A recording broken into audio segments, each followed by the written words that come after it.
Familia, kujiunga na vyuo vya maliasili ni lazima uwe umetimiza vigezo hivyo. Sasa hapo kwenye video nitakuwekea vigezo au qualification za kujiunga na chuo cha maliasili.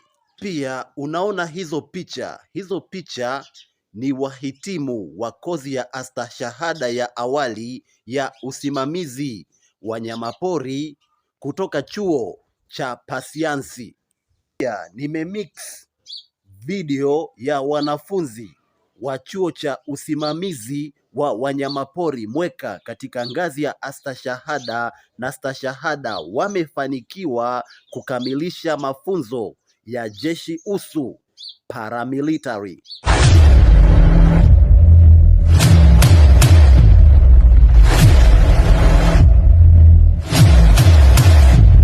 Somo la paramilitary limetusaidia kujenga nidhamu kamavu ambayo inatusaidia katika masomo yetu ya kila siku, tuwapo darasani, hapa chuo, hata nje ya chuo, yani katika maisha yetu ya kawaida.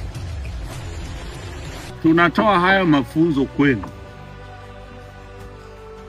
Chuo hiki ni chuo cha Wizara ya Maliasili na Utalii. Tunachotoa sisi Mweka, tunatoa watu tunaita technical and professional officers.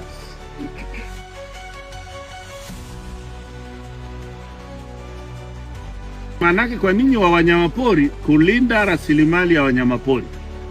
Ndio maana hawa wako tayari kupambana na jangili mwenye silaha pia kubwa siku hizi.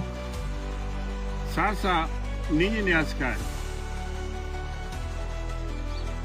Katika somo hili la paramilitary unaweza kujifunza mambo mengi, ikiwemo mazoezi ya vikwazo, utimamu wa mwili, pamoja na kwata mbalimbali. Somo la paramilitary linatuandaa kwenda kufanya uhifadhi endelevu wa maliasili.